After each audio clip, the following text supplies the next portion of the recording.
Assalamualaikum warahmatullahi wabarakatuh. Halo, apa kabar semua? Hari ini kita akan membahas materi manusia dan sejarah. Mohon disimak baik-baik ya. Stay tune. Di slide pertama ada bagan mengenai manusia dan sejarah yang mempelajari tentang kedudukan manusia dalam sejarah, landasan berpikir sejarah, kehidupan manusia dalam sejarah. Nah, kedudukan manusia dalam sejarah terdiri atas yang pertama ada manusia sebagai objek sejarah, manusia sebagai subjek sejarah. Landasan berpikir sejarah didukung oleh yang pertama ada konsep kronologis, konsep diakronik, konsep sinkronik, dan yang keempat kausalitas atau sebab akibat. Yang kelima konsep periodisasi. Kehidupan manusia dalam sejarah mengalami yang pertama 1. Perkembangan, 2. Kesinambungan, 3. Pengulangan, yang keempat perubahan. Di slide kedua ada hakikat sejarah. Sebelumnya ada yang tahu tentang hakikat itu apa? Ya, hakikat yaitu suatu kebenaran atau kenyataan yang sebenarnya. Apakah kalian pernah mencari tahu asal-usul nenek moyang? Dengan melacak asal-usul, kalian telah berusaha menemukan sejarah keluarga kalian.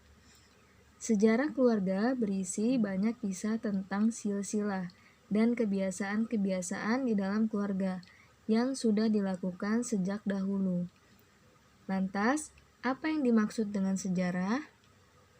Dan mengapa mempelajari sejarah itu penting? Nah, secara etimologi, istilah sejarah berasal dari bahasa Arab, yaitu syajaratun, yang artinya pohon. Kemudian ada dari bahasa Inggris, yaitu history, yang artinya masa lalu manusia.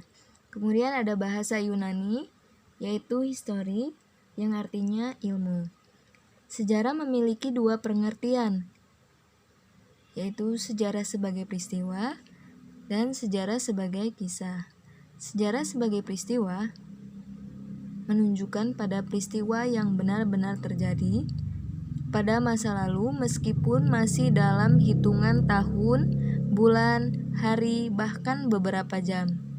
Sedangkan sejarah sebagai kisah yang dituliskan yaitu hasil rekonstruksi atau menghadirkan kembali peristiwa masa lalu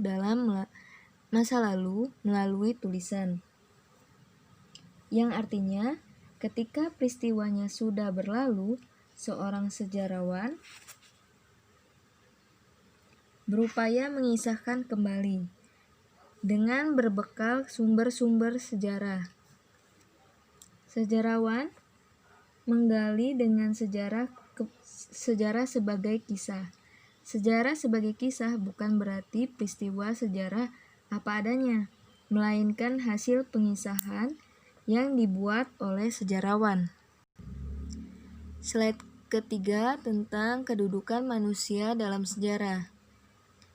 Manusia sebagai objek sejarah dan manusia sebagai subjek sejarah.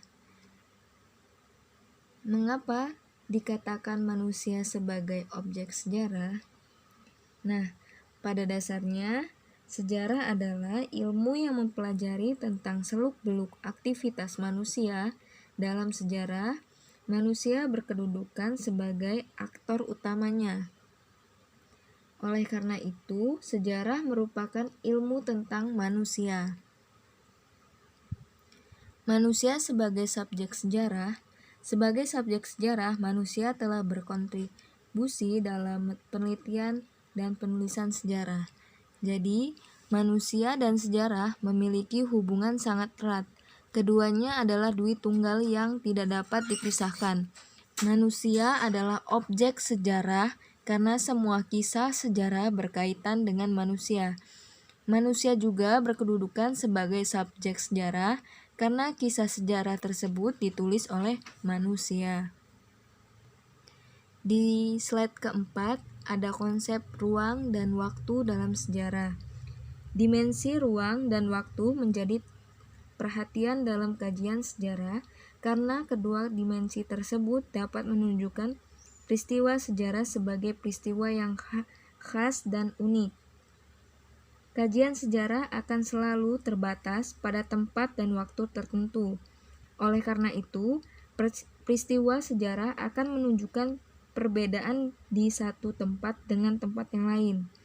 Konsep ruang dan waktu yang menjadi aspek penting dalam sejarah dapat dijelaskan sebagai berikut, yaitu konsep ruang dan konsep waktu.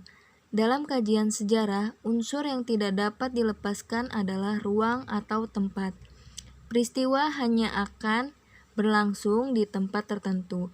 Artinya, hanya akan ada satu peristiwa yang terjadi di satu tempat. Peristiwa tersebut secara otomatis tidak terjadi di tempat lain. Kemudian konsep waktu.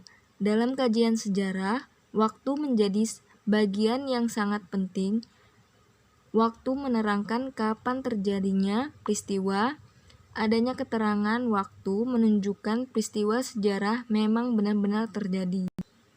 Nah, untuk tugas hari ini kalian buat video pendek tentang peristiwa sejarah dalam kehidupan kalian. Misalnya, sejarah kelahiran atau bisa juga peristiwa diputusin mantan. Durasi video maksimal 1 menit. Dikirim ke Google Classroom dengan menggunakan link ya. Paling lambat dikumpul hari Sabtu. Mudah-mudahan paham ya. Terima kasih. Wassalamualaikum warahmatullahi wabarakatuh.